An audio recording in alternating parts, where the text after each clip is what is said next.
Deus nunca nos desamparou e nem vai desamparar. E eu creio que Deus tem algo para fazer sobre as nossas vidas. Mesmo com os nossos pecados, com as nossas falhas, Deus está de lá olhando com as mãos estendidas, né? E fazendo algo sobre as nossas vidas e nós não podemos ver. Mas nós temos que agradecer a Deus pelo ar que nós nos respira, pela maneira que a gente levanta, a gente tem que levantar, colocar o pé no chão, já orar, pedir para Deus, Senhor, me perdoa. Perdoa todas as minhas falhas, meu Pai. Deus está pedindo perdão em todos os momentos das nossas vidas, porque o mundo lá fora está uma coisa muito estranha. Assim você vê coisa horrível. Eu estava dentro do ônibus, pastor, tinha uma pastora, ela é lá de Goiânia. Aí estava umas mulheres lá. Eu até achei estranho, porque uma pastora estava no meio daquela muvuca, sabe? Falando na feira, falando as coisas. Aí eu tremendo eu lá dentro, assim, eu pensei assim, ela chega lá na igreja, ela vai pregar, ela vai fazer algo para Jesus. Será que ela não pensa as coisas erradas, as coisas feias que ela estava fazendo, a maneira que ela estava falando, parecendo aquele povo do mundo, aquelas coisas mais esquisitas do mundo. Aí eu sentei lá, coisa assim, do ônibus e comecei a pensar, comecei a falar com Deus. Mas Deus sabe de todas as coisas. Cada um tem a sua maneira de pensar, cada um tem a sua maneira de viver, né? Mas eu acho assim, nós que somos servidos a Deus, nós temos que ser fiel, no pouco ou no muito, mas nós temos que ser fiel, ser grato a Deus, porque Deus está ali de braços abertos, né? Por nós. E eu só tenho que agradecer a Deus. Pastor, não vou orar, mas eu estou pregando, mas amém por isso. Mas Deus é fiel às nossas vidas. Só isso que eu quero falar para o nosso povo, porque nós somos família do Senhor, nós somos família. O momento que a gente está aqui neste lugar, lá fora, onde nós estiver, nós somos uma família. Nós somos pai, mas nós somos uma família.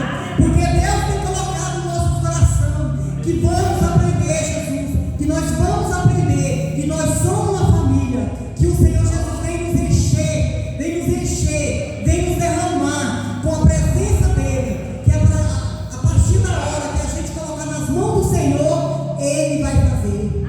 Não é que eu quero ser melhor do que ninguém, Jesus. Eu não quero ser melhor do que ninguém. Eu fiquei assim muito maravilhado com o que o nosso Deus tem feito sobre as nossas vidas e está fazendo. Eu só tenho que agradecer. Senhor, meu Deus e meu Pai, Pai querido, Pai amado, Deus poderoso, Deus de glória. Senhor, vem visitando, Pai amado, aqui, Pai, nesse lugar, Senhor, cada um, Jesus. Que o Senhor visita, meu Pai, cada um. Visita os corações, meu Pai. Aqueles corações que estão feridos, Jesus. Aqueles corações que estão magoados, Pai. Que o Senhor venha encher, Senhor Jesus, da Tua graça. Venha encher da Tua presença, meu Pai. Vem nos perdoando, Senhor Jesus. Eu te peço, meu Pai, de toda maneira, Senhor. Nós somos falhos, mas nós temos um Deus vivo. Nós temos um Deus poderoso. Um Deus que tudo pode. Um Deus que nos fortalece com a Tua presença, aleluia.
Deus abençoe. Vamos abrir a palavra do Senhor, Filipenses, capítulo número 2, verso 25.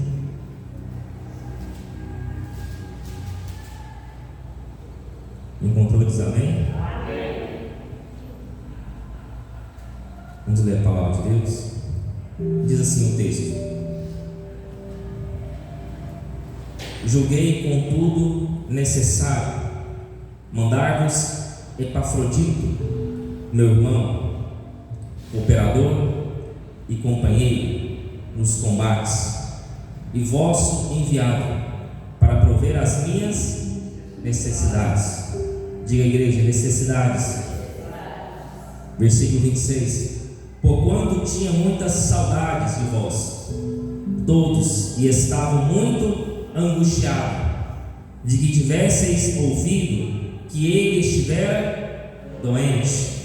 Verso 27: e de fato esteve doente, e quase à morte, mas Deus se apiedou dele, e não somente dele, mas também de mim, para que eu não tivesse tristeza sobre tristeza. Por isso vos enviei mais depressa, para que, vendo outra vez, vos regozijeis, e eu tenha menos tristeza.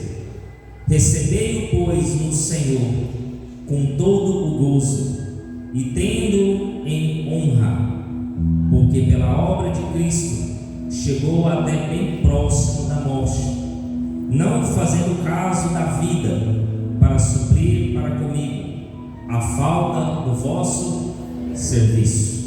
Pode se assentar, glorificando e exaltando o nome santo do Senhor. Amém? Louvado seja Deus.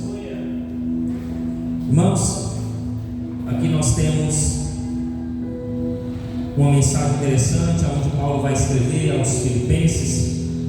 E eu quero que você preste muita atenção no que eu vou dizer nessa noite. Eu tenho um tema para a nossa igreja: Epafrodito, irmão, cooperador e companheiro. Alguém que conhece a história de Epafrodito? Alguém aqui conhece Epafrodito na palavra? O único texto que vai falar acerca de Epafrodito vai ser esse. Vamos dizer o nome do rapaz? Epafrodito. Diga. Epafrodito. Mais uma vez, Epafrodito. Nome muito interessante. Epafrodito. Aqui nós estamos na carta aos Filipenses. E essa carta aos Filipenses é chamada da carta da alegria. Nós percebemos que quando Paulo ele escreveu aqui aos Filipenses, Paulo estava preso. O que Paulo estava? Preso. Paulo estava encarcerado. E Paulo provavelmente estava esperando um julgamento, e provavelmente seria condenado. Porque Paulo estava em Roma. Qual era a cidade que Paulo estava? Em Roma. E Epafrodito era um obreiro da igreja aos Filipenses, a igreja aos Filipos. Então, Epafrodito, que nós estamos falando, ele era um obreiro da igreja de Filipenses. Amém? Então ele morava em Filipenses, e Paulo estava em Roma. Então Paulo estava escrevendo aqui uma carta aos Filipenses. Paulo estava preso, mas a carta aos Filipenses é uma carta de alegria. O que me chama a atenção aqui nesse texto é que Paulo, estando preso, ele escreve uma carta de alegria. E o tema central do livro de Filipenses, Paulo vai dizer a volta de Jesus. Por mais ou menos 5 vezes Paulo vai falar a volta de Cristo. Nós vamos acompanhar aqui no decorrer do texto. Eu vou chegar aqui, eu vou preparar o cenário para a igreja, para que nós venhamos chegar até Epafrodito. Mas para isso, nós vamos encadear algumas coisas, vamos ver outras coisas até chegar aqui nesse contexto onde nós estávamos. Filipenses, a carta aos Filipenses, a igreja aos Filipenses, era uma igreja muito generosa. O que a igreja era? Generosa. Vocês vão perceber isso no decorrer da ministração da palavra de Deus. Aqui em Filipenses 1, versículo de número 6, volte aí, vamos ler aqui, tem algo muito interessante. Paulo vai dizer aqui algumas coisas acerca da volta de Cristo. Paulo vai dizer assim, Filipenses 1, 6: tendo por certo isso, que aquele que em vós começou a boa obra, aperfeiçoará até o dia de Jesus Cristo. Paulo está dizendo aqui, em outras palavras, que até a volta de Jesus, ele começou um processo em nós, e esse processo está em aperfeiçoamento.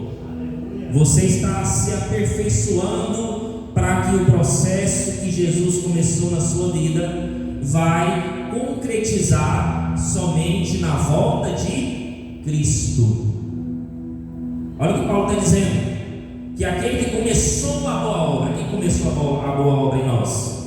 Jesus. Ele começou a boa obra em mim e em você. Ele começou, e a Bíblia diz que ele aperfeiçoará. Estamos em processo de aperfeiçoamento até Jesus voltar.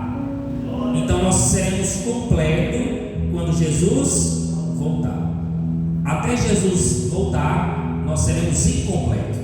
Nós estamos em processo de melhorar a cada dia. Pastor, por que eu vou na igreja?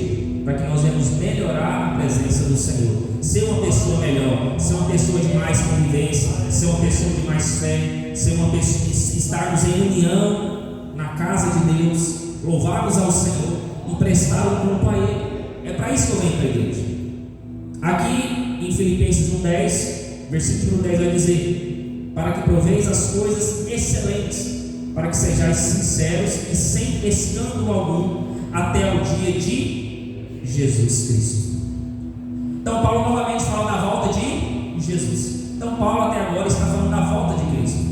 E a carta aos Filipenses é uma carta de alegria, é uma carta alegre. Só que Paulo estava preso. Não era o melhor cenário para Paulo escrever isso, não era o melhor lugar para Paulo escrever isso. Mas o que me chama a atenção é que o profeta neste tempo, que era Paulo, o maior apóstolo que estava neste tempo, que era Paulo, estava preso, estava impedido de fazer muitas coisas em nome do Senhor. Mas Paulo, mesmo estando preso, Paulo estava escrevendo para que outras pessoas lessem esse versículo, lessem esse capítulo e seria transformado pelo poder da palavra de Deus. Mesmo Paulo estando preso, Paulo estava concretizando a sua missão. E qual era a missão de Paulo? Trazer libertação aos cativos, trazer salvação para as pessoas que não conheciam quem era Jesus. Mesmo Paulo preso, Paulo estava fazendo obras muito maiores do que nós. Mesmo ele preso, ele estava fazendo a vontade do Senhor. E alguns versículos em 1 Tessalonicenses 4, 16 e 17, Paulo também vai falar acerca da volta de Jesus. Eu quero ler esse versículo, que é um versículo muito interessante. Vamos aqui passar um pouco à frente. 1 Tessalonicenses 4, 16.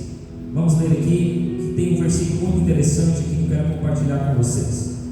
Depois de Filipenses, você vai passar por Colossenses e você vai passar por 1 Tessalonicenses, capítulo 4, verso 16. Amém? Vamos ler o texto. Porque o mesmo Senhor descerá do céu com alarido, e com voz de arcanjo, e com a trombeta de Deus, e os que morreram em Cristo ressuscitarão primeiro, e depois nós que ficamos vivos. Olha o que Paulo está dizendo: nós, que ficamos vivos, seremos arrebatados. Perceba que Paulo vai escrever que Paulo tinha uma fé que talvez Jesus voltaria antes dele morrer. Por que, pastor, você está falando acerca disso? Porque Paulo vai dizer no versículo 17, vamos ler o texto. Depois nós, não está escrito na sua Bíblia? Depois nós, os que ficarmos vivos, seremos o quê? Arrebatados. Aqui Paulo coloca nós. Então Paulo está se incluindo, sim ou não? Paulo está se incluindo no arrebatamento quando Jesus voltar e buscar a igreja preparada. Então Paulo está se incluindo no arrebatamento. Então Paulo tinha uma fé que antes dele ser morto, ele seria arrebatado, Jesus voltaria para buscá-lo. Olha a fé de Paulo. Será que nós temos a fé que Jesus vai voltar para nos buscar nessa noite? Se Jesus voltar hoje, será que nós vamos subir? Será que você está preparado para a volta de Cristo? Pastor, eu não sei se eu orei, se ficou crente hoje. Você tem que estar crente todo dia. Se Jesus voltar hoje, será que você sobe? Nós temos que entender que Jesus, nós temos que estar prontos para a volta de Cristo em todo momento, toda hora. E o que me chama a atenção é que Paulo tinha um propósito nessa carta. Todas as cartas, todos os capítulos que você vai estudar a palavra de Deus, todos os autores, aquele que escreveu, ele tem um propósito nessa carta. Pastor, o que é propósito? É o tema central, é o que ele vai abordar naquele assunto. Paulo está colocando a carta aos Filipenses, é a carta da alegria. Diga, Filipenses é a carta da alegria. Então Paulo tem um tema central, só que não é só de alegria que o crente vive, não é só de alegria que nós vivemos. E Paulo também tem um propósito na carta aos Filipenses. E qual é o propósito da carta de Paulo? Primeira coisa, gratidão ou agradecimento. Paulo, ele tinha uma gratidão aos Filipenses. Pastor, por quê? Porque a igreja de Filipos, por 2 vezes, vai enviar donativos a Paulo. Alguém sabe o que é donativos? Donativos significa oferta. Oferta todo mundo sabe o que é, né? Então donativos, quando eu falar donativos, significa oferta. Amém? Então por 2 vezes a igreja de Filipos, que é a igreja de Filipenses, vai enviar a Paulo donativos. Paulo estava em Corinto. Sabe quando Paulo escreve 1 Coríntios, depois Paulo escreve 2 Coríntios, não é isso? Paulo estava escrevendo, Paulo estava viajando, porque Paulo era um missionário na hora. Paulo viajava pregando a palavra de Deus. Paulo pregava aos gentios. Pastor, o que é gentios? Aqueles que não eram judeus. É eu e você. Aqueles que não é judeu. Alguém que é judeu? Não, então nós somos gentios. Gentios são os que não são judeus. Então Paulo pregava aos gentios, Paulo pregava para aqueles que não conheciam a palavra. Então Paulo viajava para vários lugares, para Jerusalém, para Judeia, Samaria. Paulo viajava. Então Paulo precisava de donativos, Paulo precisava de recursos financeiros, porque nem só de pão vive a palavra de Deus, mas nós precisamos de recursos, precisamos de dinheiro para que a palavra de Deus venha a ser alcançada pelas pessoas que não conhecem a Jesus, para que nós venhamos ser enviados por Deus para chegar naquele lugar e pregar a palavra do Senhor, para que haja uma libertação àquelas pessoas. Então Paulo viajava muito. Então quando Paulo estava em Corinto, a igreja que teria que bancar Paulo, digamos assim, a igreja que teria que investir em Paulo era Corinto, sim ou não? É a mesma coisa que eu estar aqui no Bandeirante e outra igreja de outra denominação me ajudar, sendo que a igreja que teria que enviar donativos era a própria igreja onde eu estou. Então Paulo estava em Corinto e a igreja de Corinto não estava investindo em Paulo. Quem é a igreja que investe em Paulo? Quem é a igreja que eu estou falando? A igreja de Filipenses. A igreja de Filipenses envia recurso a Paulo para que Paulo prossiga com a pregação do Evangelho. Só que Paulo estava em Corinto, então teoricamente Corinto teria que ajudar Paulo. Só que a igreja de Corinto não ajuda Paulo nesse momento. A igreja de Filipenses, de Filipos, que vai ajudar Paulo com ofertas. Certa vez Paulo estava em Corinto fazendo uma campanha. Isso é relatado em Atos 18. Não vou entrar aqui no capítulo, no versículo que dá outra pregação, mas Paulo estava fazendo uma campanha, um movimento lá. E quando Paulo estava fazendo essa campanha, Paulo estava arrecadando donativos, ofertas para a igreja em Judeia, porque a igreja em Judeia, que ficava em Jerusalém, estava passando necessidades, porque naquele tempo havia uma escassez de fome. Então Paulo, se preocupando com seus irmãos na Judeia, que ficava em Jerusalém, Paulo faz uma campanha naquele lugar. E quando Paulo faz uma campanha naquela igreja, aquele movimento que Paulo estava fazendo, todo o valor que Paulo estava pregando ali, as ofertas que estavam sendo alçadas, iriam ser enviadas para a igreja da Judéia. Só que muitos ali não ofertaram. Quem enviou ofertas para Paulo para ajudar os irmãos em Judéia? Quem é a igreja que eu estou falando? De Filipenses. Então a igreja de Filipos, que é Filipenses, vai ofertar voluntariamente a Paulo, mas não só voluntariamente, vai ofertar também sacrificialmente. O que é sacrificialmente, pastor? Vai dar o seu de melhor, a última oferta que eles tinham para aquele momento. Viu que aquela última oferta que você dá? Você só tem aqueles 10 reais, fala assim, com esses 10 reais eu vou comprar isso e isso amanhã.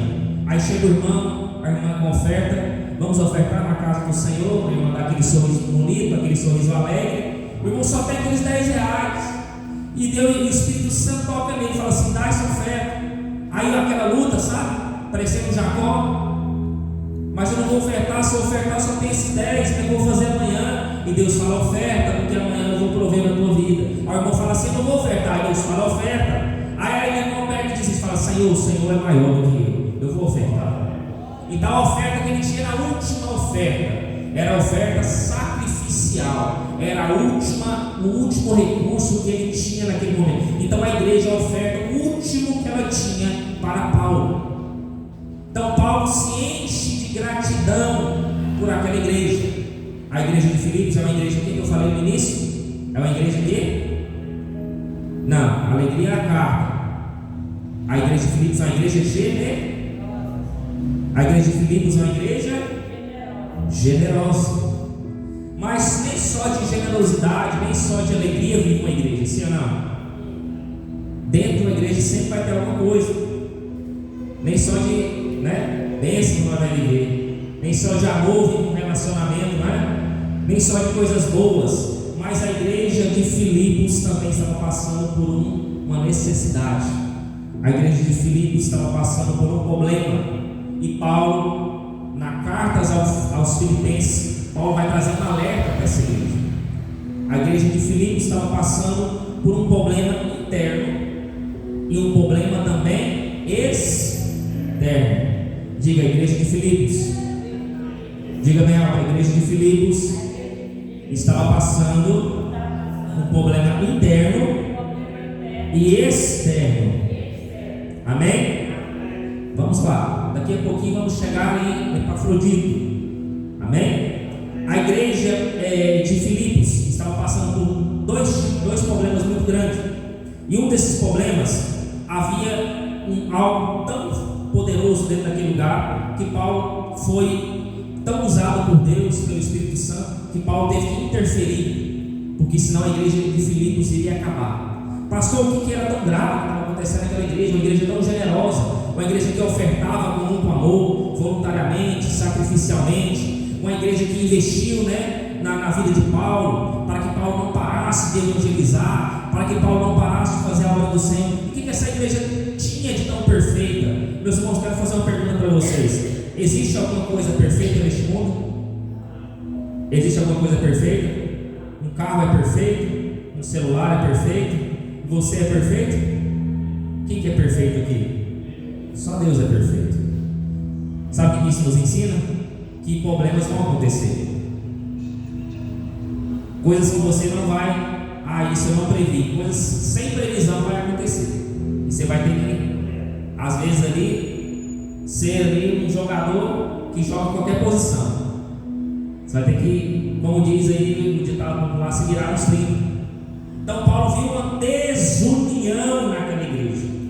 Paulo viu uma competição interior naquela igreja, que estava abalando a igreja.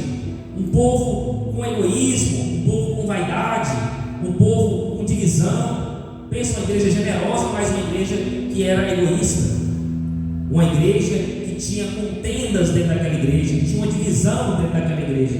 E Paulo teve que interferir acerca disso.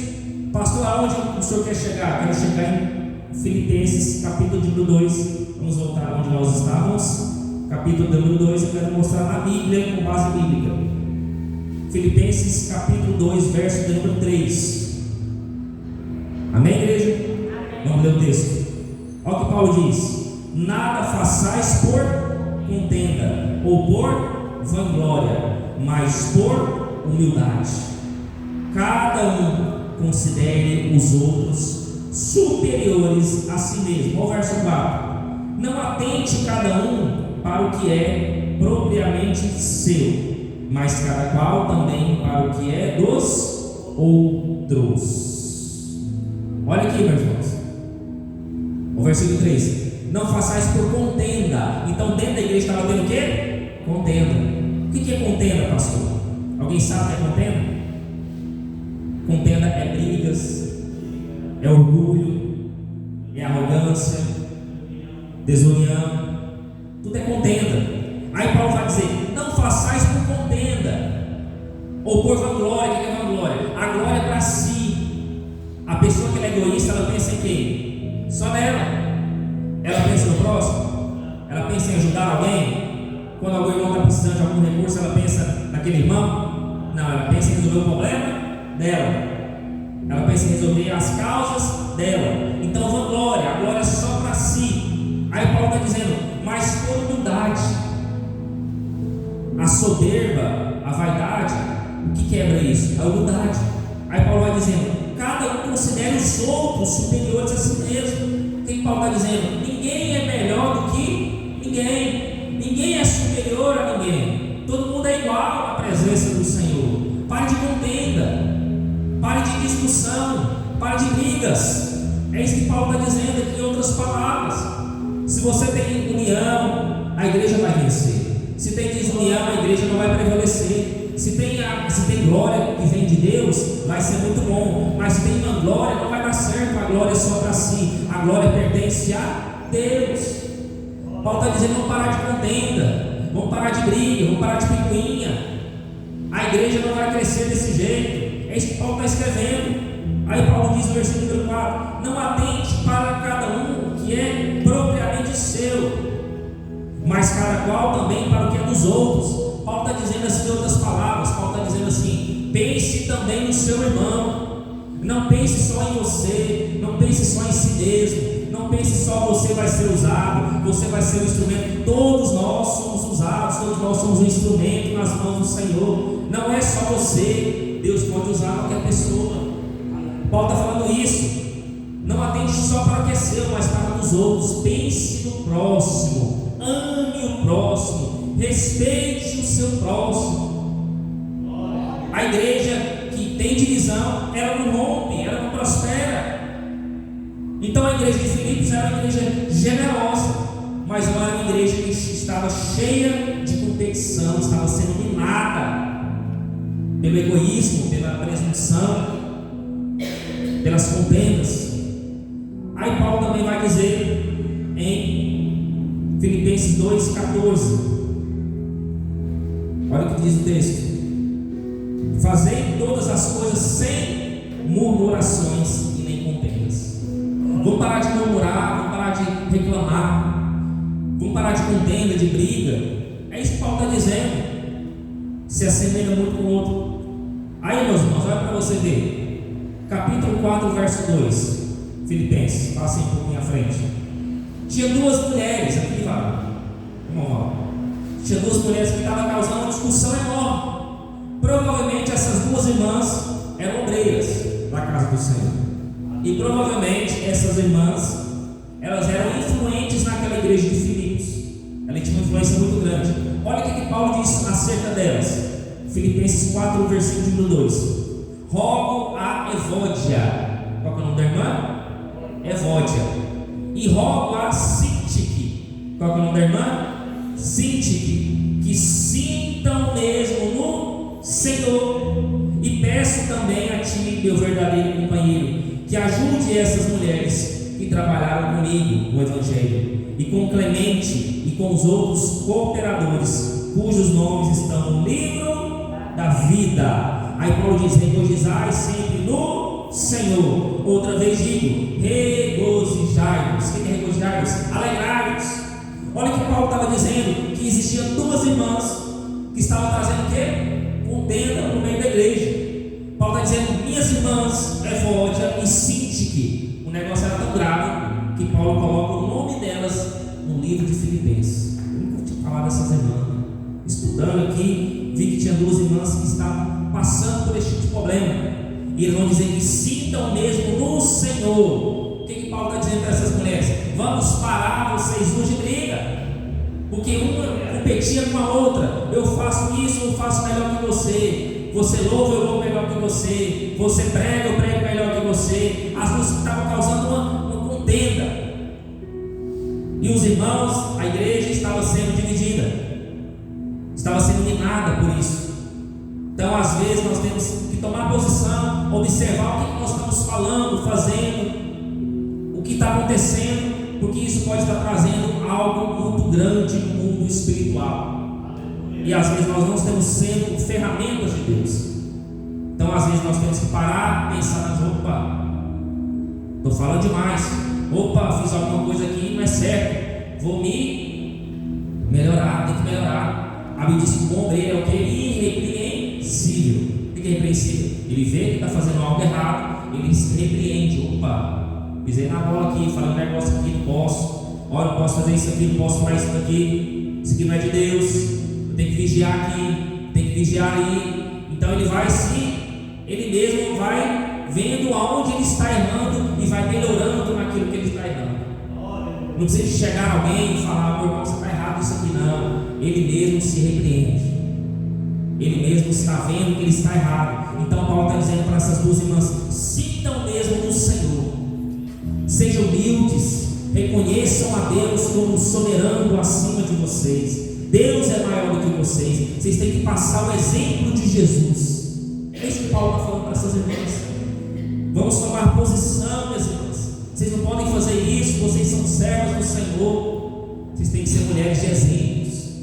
É isso que Paulo está falando acerca dessas irmãs. E outro problema que a igreja de Filipos tinha eram as heresias.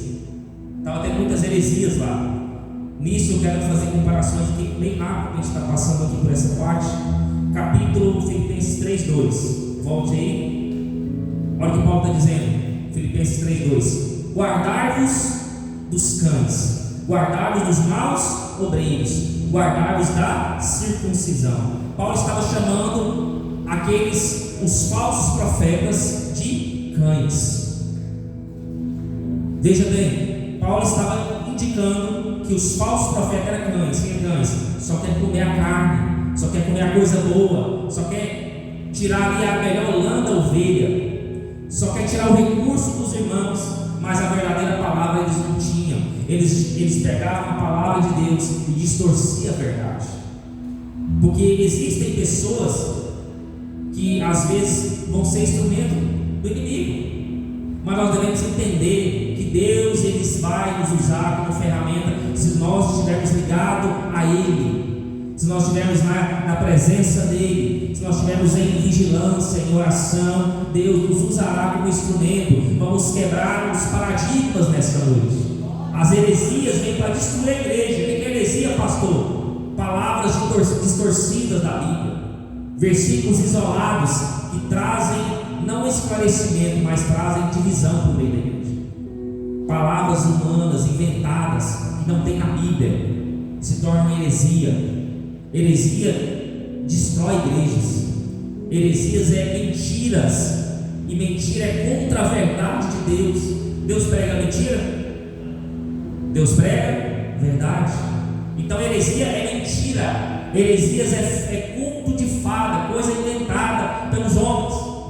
E também, acerca do versículo 17, Paulo vai dizer: sejam também meus imitadores, irmãos, e tende cuidado segundo o exemplo que tem de nós mesmos, pelos que assim andam.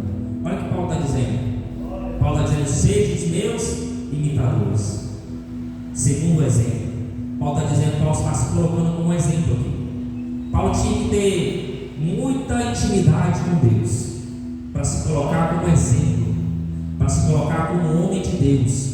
Segue meu exemplo.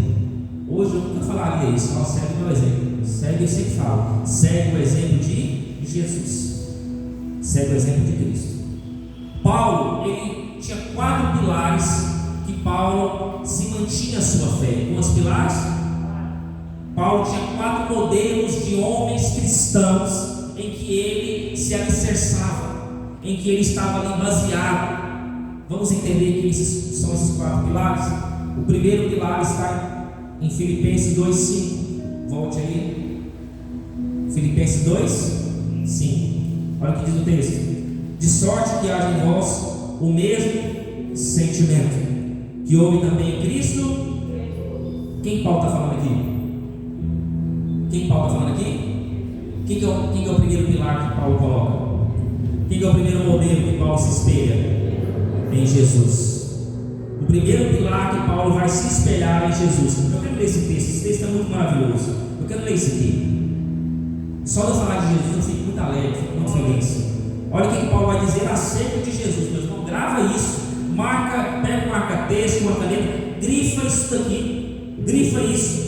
Versículo 5, Paulo vai dizer: de sorte que haja em vós, o que é em vós? Em nós, o mesmo sentimento que houve também em Cristo Jesus. Paulo está dizendo: pegue o sentimento de Jesus e faça igual a Ele. Ele é o exemplo, é isso que Paulo está dizendo. Olha o versículo 6: que sendo em forma de Deus, não teve por usurpação ser igual a Deus. Verso 7: mas aniquilou-se a si mesmo, tomando forma de servo, fazendo-se semelhante aos homens. Olha o que Paulo está dizendo. Deus, Jesus, Ele veio, Ele se esvaziou da glória, Ele se esvaziou da presença do Pai, Ele se esvaziou de todo o poder, de toda a exaltação que Ele tinha. Ele se esvaziou e Ele fez igual a nós. Ele pegou todo o poder dele, aniquilou ele, tirou dele e fez semelhante a nós. É a mesma coisa que você ser rico, milionário. Você ter todo o poder e falar assim: eu quero ser pobre. Pegar seu dinheiro, dar para todo mundo, dar para os pobres e ser pobre. Quem quer fazer isso? Quem quer ter dinheiro, quem tem riqueza, vai querer ser pobre? Vai, mano. Você tem um carro bom, um celular bom, você vai querer andar de carro velho? Celularzinho mais ou menos? Não. Eu me livre, pastor. Quer ser pobre? Não. Se eu sou rico, quem tem riqueza vai querer voltar a ser que era antes? Não vai. Mas Deus, Jesus fez isso. Jesus pegou todo o poder, toda a glória dele, tirou tudo dele e colocou-se homem igual eu e você. Aí olha o que ele vai dizer, versículo 8: e achando na forma de homem, humilhou-se a si mesmo, sendo obediente até a morte, e morte de cruz. Jesus não precisava disso. Jesus não precisava morrer por nós. Se humilhar, descer o nível espiritual, descer de Deus para homem. Ele se esvaziou, ele se humilhou e foi obediente. Pelo que também Deus o exaltou, sob a maneira que deu nome sobre todo nome. Versículo 10: para que ao nome de Jesus se dobre todo o joelho dos que estão nos céus, na terra e debaixo da terra, e toda a língua confesse que Jesus Cristo é o Senhor, para a glória de Deus Pai. Então o primeiro modelo é Jesus. Diga: o primeiro modelo é Jesus. O segundo modelo, pastor, está em Filipenses 2:17. Olha aqui o versículo 17: e ainda que seja oferecido por libação sobre o sacrifício e serviço da vossa fé, rogo que me regozijo com todos vós. Em outras palavras, olha o que Paulo está dizendo aqui para nós. Paulo está dizendo: se a minha fé me fazer ser sacrificado, se a minha fé me fazer eu ser uma oferta a Deus, eu morro feliz, eu morro alegre, eu morro por causa de Jesus, eu morro por causa daquilo que eu acredito. Sabe que tem alguém aqui nessa noite que teria essa fé que Paulo teve, de se oferecer a Deus como sacrifício? Paulo está dizendo: ainda que eu seja oferecido, ele está se oferecendo sobre o sacrifício de serviço da vossa fé. O que é serviço? De ser servo, de cumprir a palavra de Deus, de cumprir o evangelho, de trabalhar para Jesus. Ele está falando assim: eu trabalho para Jesus porque eu amo. Eu trabalho pela fé porque eu amo a Jesus, eu amo a transformação que Ele fez em mim. É isso que Paulo está dizendo. Ele está falando: folgo e me regozijo com todos vós. E que regozijar? Se alegrar. Paulo está falando assim: se eu morrer por causa do Evangelho, eu morro feliz, eu morro alegre, porque eu sei que eu morrer com Cristo, a minha vida vai ser na eternidade. Aqui tudo é passageiro, aqui tudo vai passar. Se eu morro com Cristo, eu morro feliz, eu morro alegre por causa do Evangelho. Então Paulo se coloca como o segundo modelo. E o terceiro modelo, vamos ver aqui em Filipenses 2,19. Vamos acompanhar o texto. E espero no Senhor Jesus que em breve vos mandarei Timóteo, para que também eu esteja de bom ânimo, sabendo dos vossos negócios, porque a ninguém tenho de igual sentimento, que sinceramente cuido do vosso estado. Aí vai dizer, porque todos buscam o que é seu, e não o que é de Cristo Jesus. Mas bem sabeis qual a sua experiência, e que serviu comigo no Evangelho como filho ao Pai. Terceiro modelo, Paulo coloca Timóteo. Paulo está dizendo que Timóteo para ele era um filho na fé. Paulo tratava Timóteo como um filho. Paulo está dizendo que em todos os obreiros que ele passou, Timóteo encarnou o sentimento de Jesus. Paulo encarnou o sentimento da fé. Timóteo era realmente um discípulo de Jesus, um seguidor de Jesus, um imitador de Jesus, aquele que fazia a vontade, aquele que dava vida pelo Evangelho. Paulo está dizendo que para Timóteo que ele era um filho na fé, que ele regozijava com Cristo, que ele se alegrava em pregar a palavra, e Paulo via nele um exemplo de um homem cristão, de um obreiro excelente na obra do Senhor. Então o terceiro pilar é Timóteo. E o quarto pilar, pastor? O quarto pilar é o que nós lemos aqui em Filipenses 2,25. Aqui nós vamos entrar no cenário do tema de Epafrodito. Então, quarto pilar que Paulo viu como um homem de Deus, um obreiro excelente, um obreiro que estava realmente na presença de Deus, que se cumpria como obreiro de valor, era Epafrodito. Que nós devemos ser obreiros como Epafrodito nessa igreja, em nome de Jesus. A Bíblia vai dizer que Paulo coloca algumas características para Epafrodito. Paulo coloca alguns itens importantes que eu quero destacar aqui nessa noite. Ele vai dizer: julgueis com tudo necessário mandar-vos Epafrodito. Diga devagar, porque se você ler rápido, você atropela as palavras. Epafrodito. Gravou o nome do rapaz? Epafrodito. Amém? Há alguma irmã que está gestante? Não, né? Se tiver um nome, vai ficar bonito esse nome lá. Epafrodito. Pense, você dá um nome, pense, Manuzinho, o nome do seu filho, Epafrodito. É bênção, irmão. Esse nome é abençoado. Depois eu vou falar o significado desse nome, amém?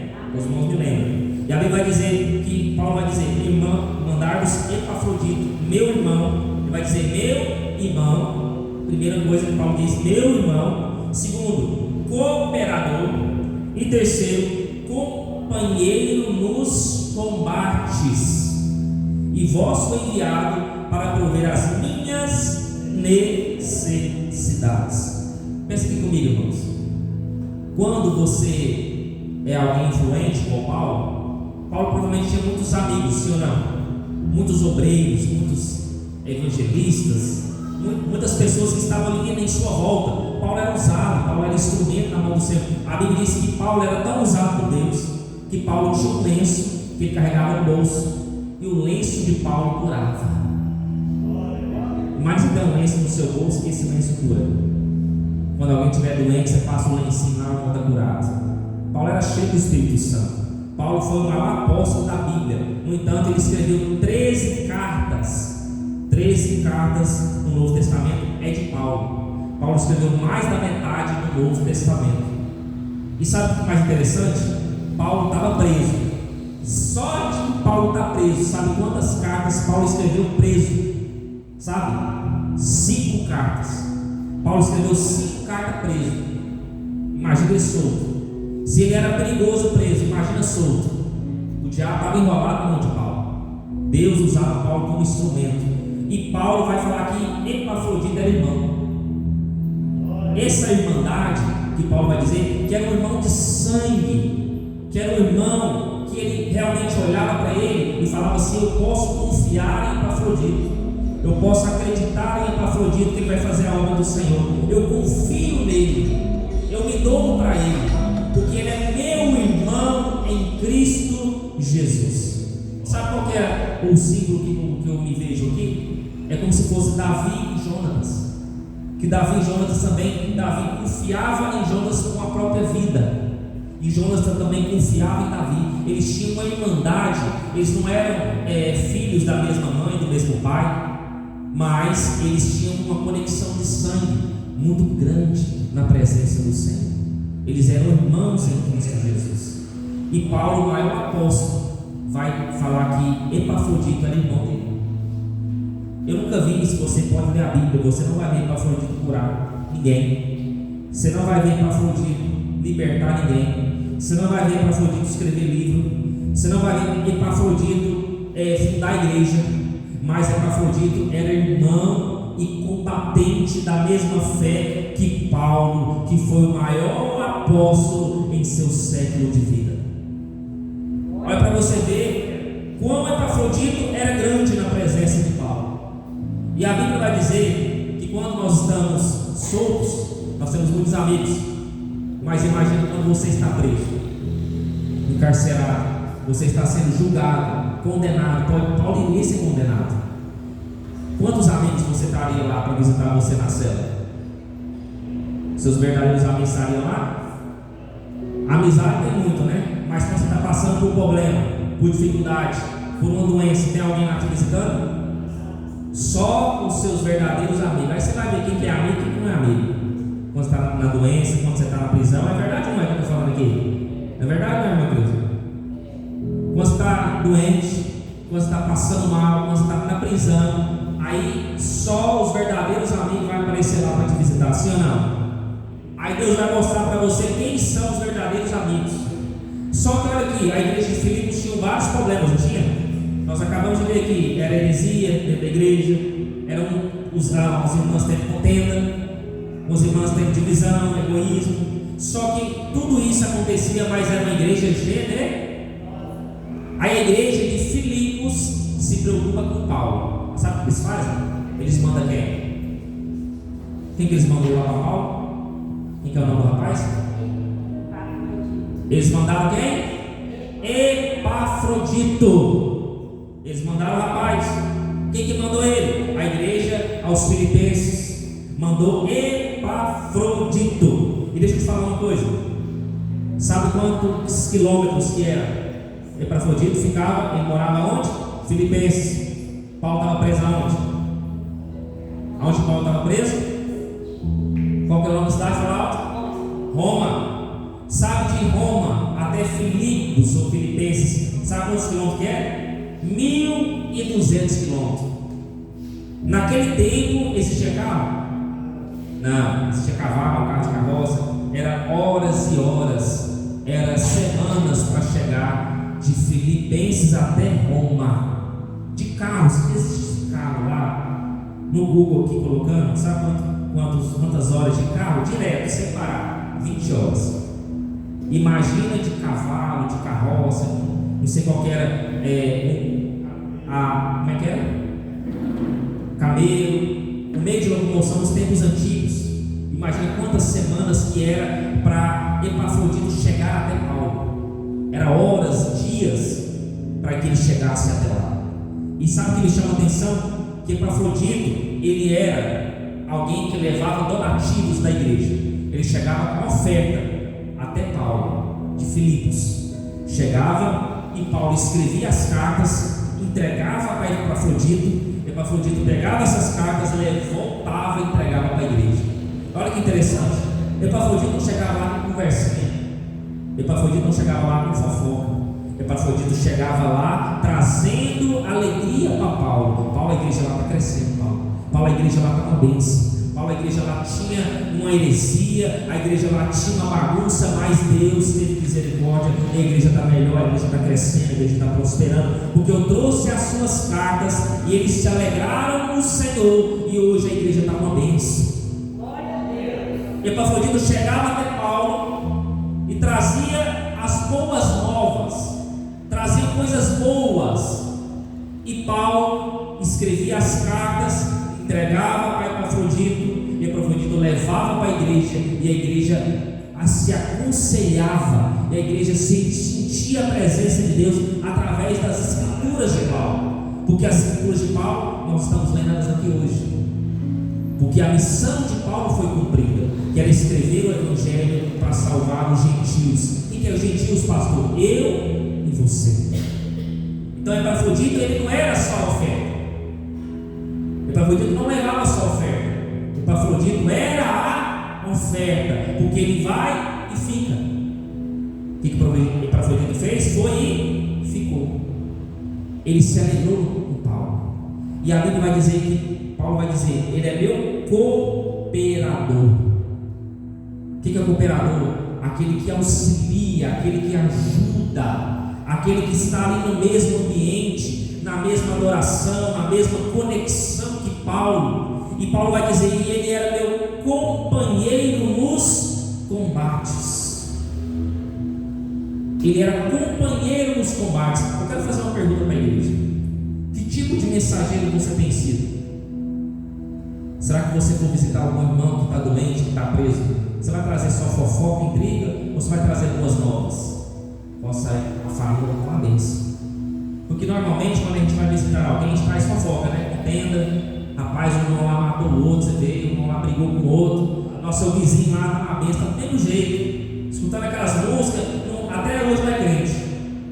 A gente vai e leva fofoca, leva intriga, mas a Epafrodito não, ele ia e trazia as boas novas. Quando Epafrodito chegava, Paulo, o texto diz que Paulo se alegrava, Paulo se regozijava no Senhor. Olha que interessante isso. E ele vai dizer, ele é meu companheiro nos combates. Sabe quem é companheiro nos combates?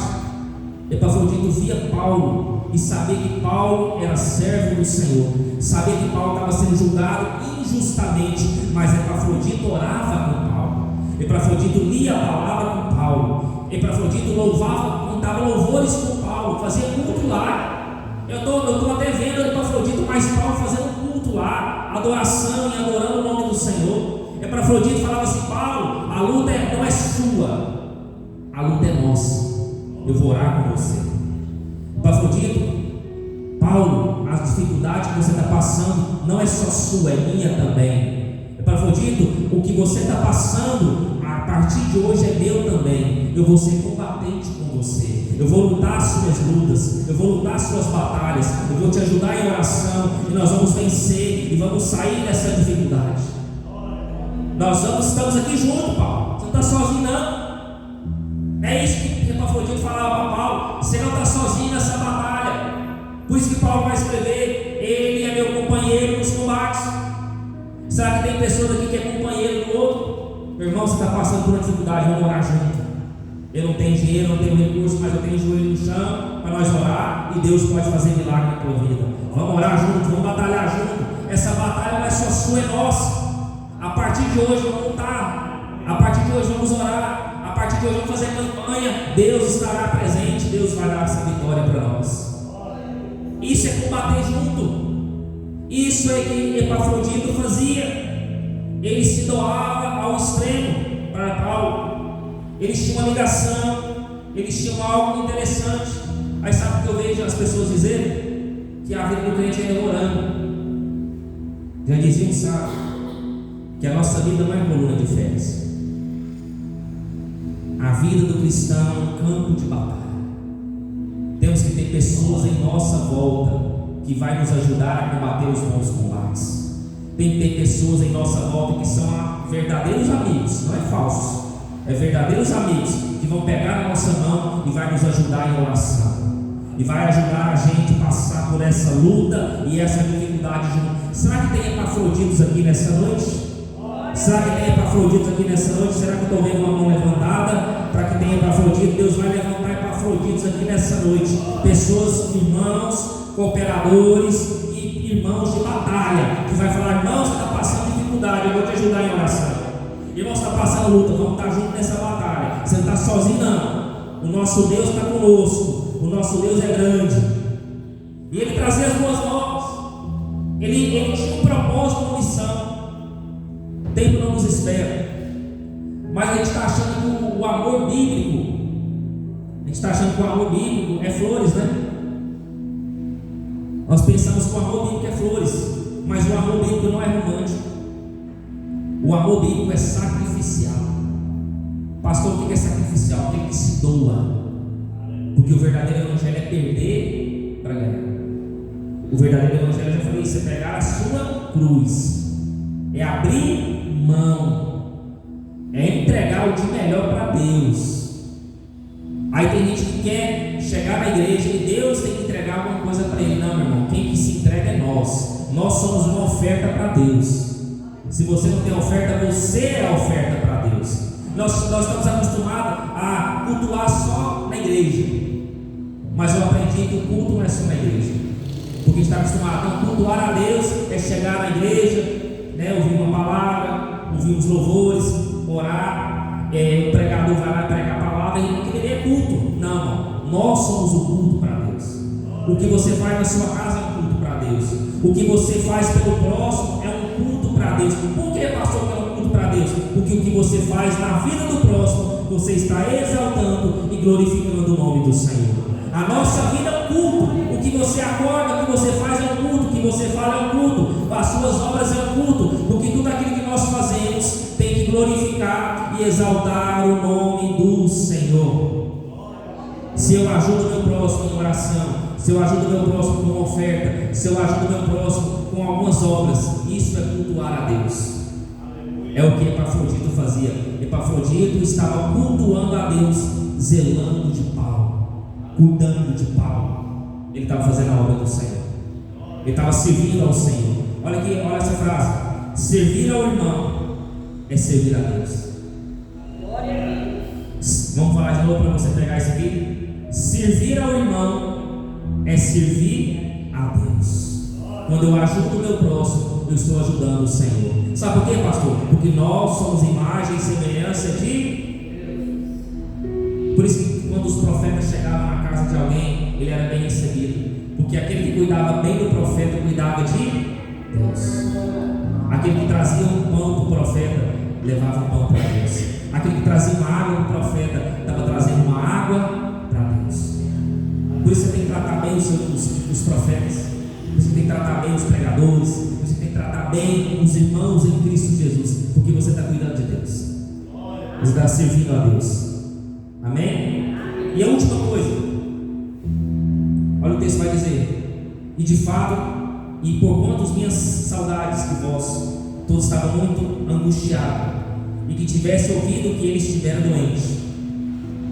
Paulo está dizendo que os irmãos em Filipe estavam sentindo falta de Epafrodito, porque Epafrodito era muito amado pelaquela igreja, porque ele era um obreiro excelente.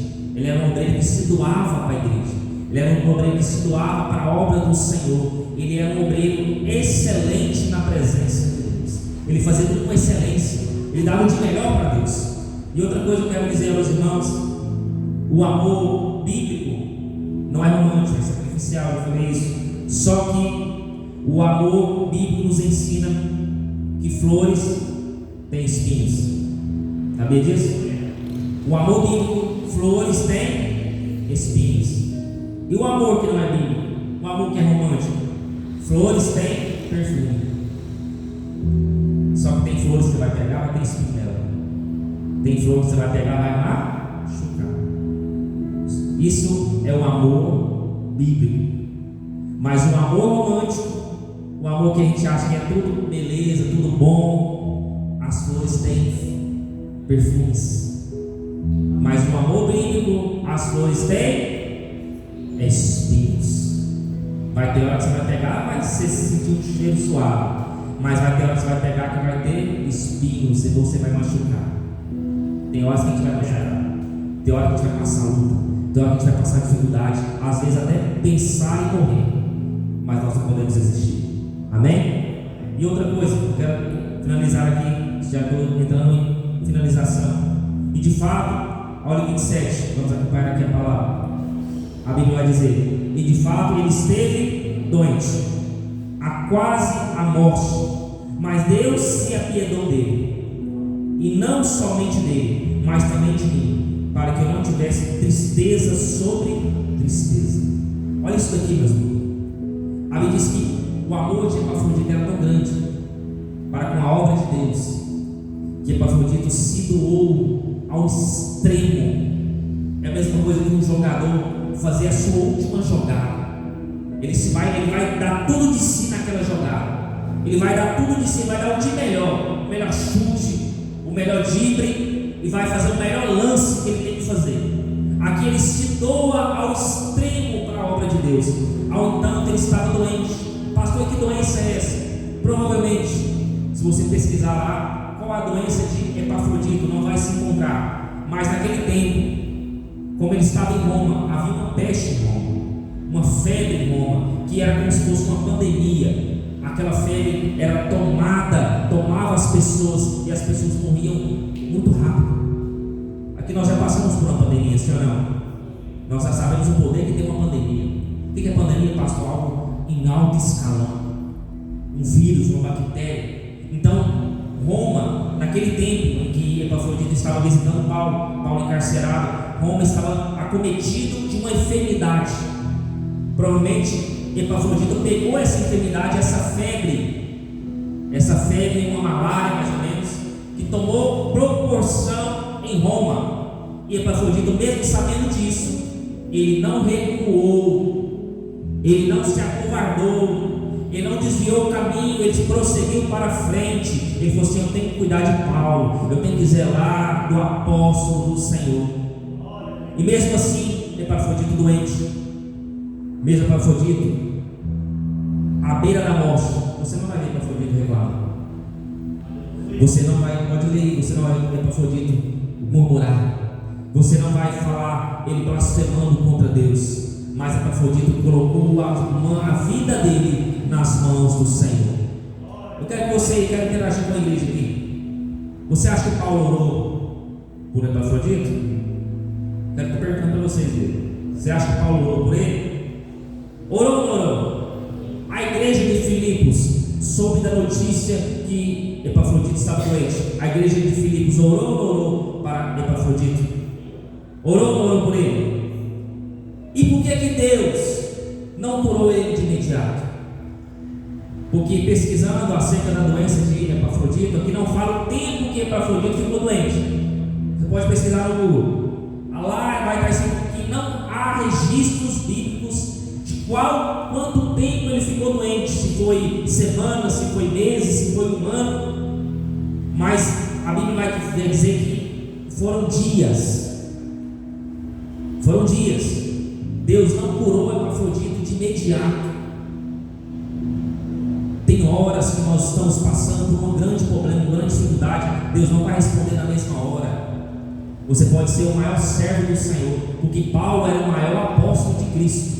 Paulo era o maior exemplo de homem cristão. No entanto, ele se coloca: seja meus imitadores. Está na Bíblia, não é o que eu estou falando, está na Bíblia. Paulo fala: seja meus imitadores. Então Paulo está se colocando que ele é um homem exemplo de Deus. Mesmo grande homem de Deus que Paulo era, Paulo provavelmente estava orando por Epafrodito, porque ele diz aqui que ele era meu irmão, meu cooperador e meu companheiro. No entanto, que ele esteve doente, e isso, se ele morresse, Paulo está dizendo, se ele morresse, causaria tristeza sobre tristeza.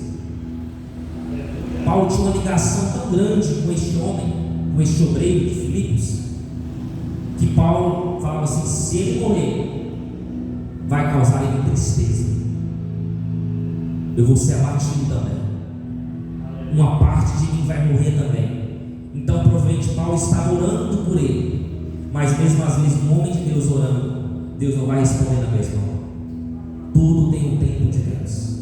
Mas quando todos pensavam que Epafrodito iria morrer, Todos pensaram, essa doença é para a morte.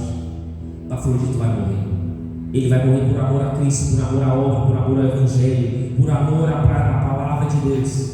Mas a Bíblia vai dizer que Paulo vai escrever, e ele vai dizer no versículo 27, ele esteve doente, olha o versículo 27, quase a morte, ele estava na porta da morte, e Paulo vai dizer, mas Deus se apiedou dele. Quem que o salvou? Deus. Quem que se apiedou? Deus teve misericórdia para com Epafrodito. Então Paulo está colocando, Deus, ele faz o que ele quer, na hora que ele quer, Deus age na hora que ele quer. Epafrodito foi um sobrevivente, porque estava servindo à vontade soberana do Senhor. Quando nós fazemos a vontade de Deus, às vezes não pode ficar doente, mas Deus às vezes vai testar a nossa fé. Será que o irmão não vai reclamar? Será que se o irmão vir para o culto de a pé, sem carro, ele vai reclamar? Será que se o irmão ficar doente, ele vai blasfemar contra mim? Será que se o irmão estiver passando por lutas financeiras, ele vai retroceder? Ele vai desistir de fazer a obra do Senhor? Porque tem gente que só vem para a igreja lindo, alegre, sorridente, não tem dinheiro no bolso. Tem gente que tem a fé quando o celeiro está cheio. Não está cheio de fé, está glorificando, exaltando. O irmão está pulando na unção. Eita, o irmão recebeu o salário. Eita, o irmão está alegre, está pagando as contas em dia. Aí é fácil adorar. Mas eu quero ver você adorar na doença. Eu quero ver você adorar na escassez. Eu quero ver você adorar quando não tem dinheiro no bolso, a conta está zerada. Eu quero ver você glorificar e dizer que o Senhor é o Senhor dos senhores e o Rei dos reis. Epafrodito estava doente, à beira da morte, mas não murmurou, não reclamou, não falou mal de Deus. Pega o exemplo de Epafrodito, pega o exemplo desse obreiro de Filipos aqui, e a Bíblia vai dizer, eu estou sentindo Deus aqui nessa noite. Olha o verso 28, por isso eu enviei mais depressa, para que vendo outra vez, vos regozijeis, e eu tenha menos tristeza. Olha o que Paulo está dizendo. Quando vocês verem Epafrodito chegando na igreja de vocês, saúdem ele, exalte Epafrodito, se alegre com Epafrodito, porque ele passou à beira da morte, mas Deus teve misericórdia dele, porque ele estava fazendo a vontade do Senhor, ele estava fazendo a obra do Senhor, ele se arriscou por amor ao Evangelho.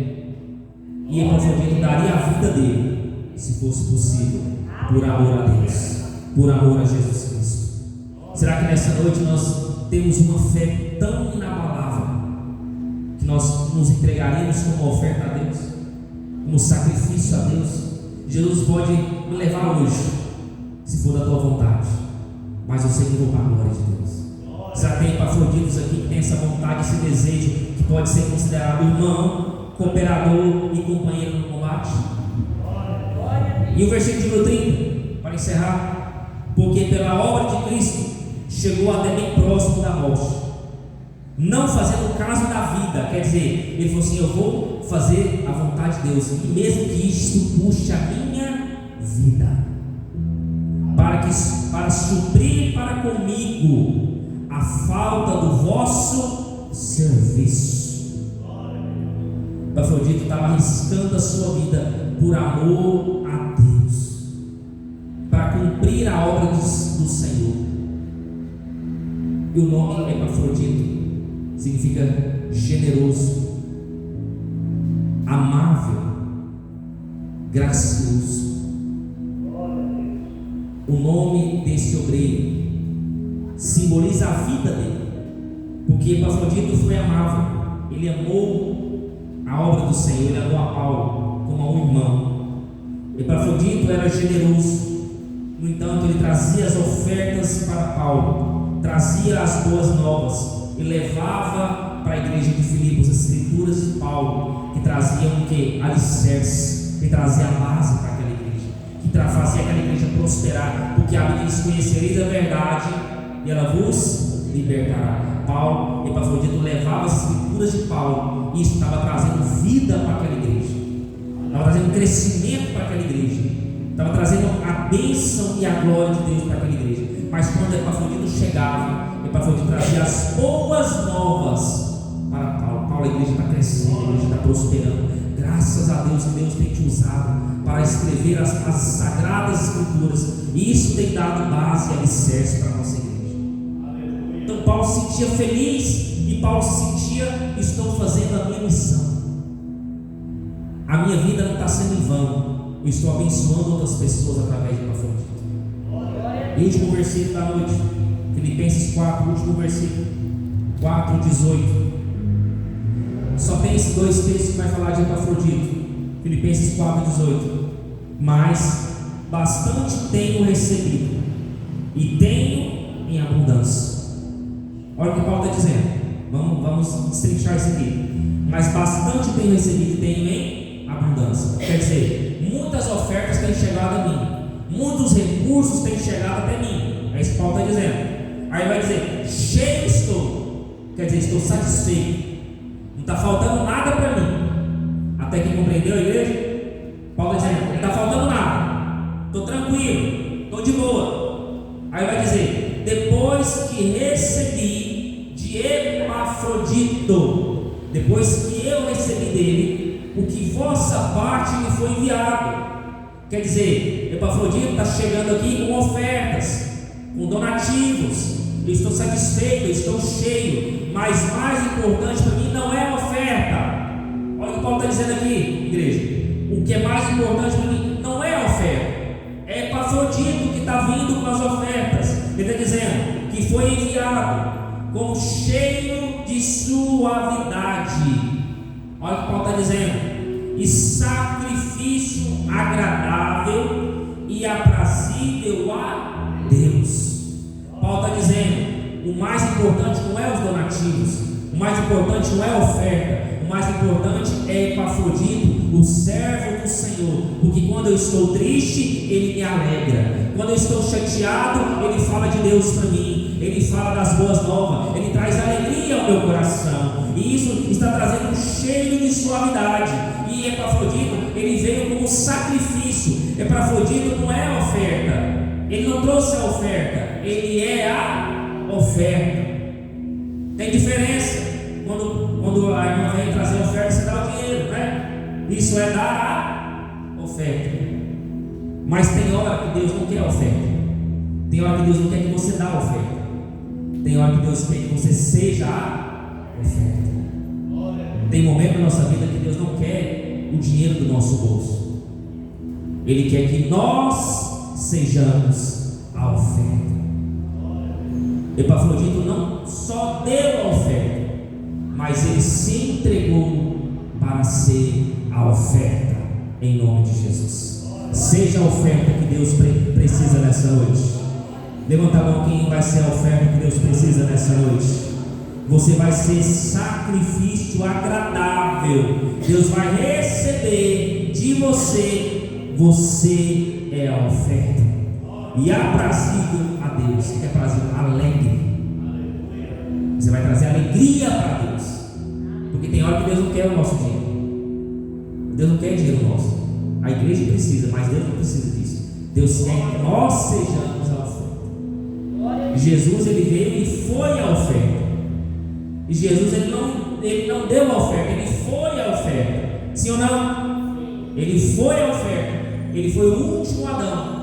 O que é o último Adão? Que não ia ter outro depois dele. Não ia ter outro sacrifício depois dele. Mas Jesus, mas Deus quer que nós sejamos o sacrifício nessa noite. Deus quer que nós sejamos Epafroditos nessa noite. Amém? Seja um Epafrodito na presença do Senhor. Qual que é o nome dele? Qual é o significado do nome dele?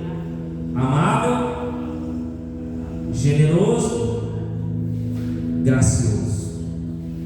Vamos falar de novo? Epafrodito é amável, gracioso, generoso. O nome dele significa isso. Amém? A salva glorifica o nome de Jesus, que ele merece. A palavra dessa noite. Vamos colocar sobre os pés.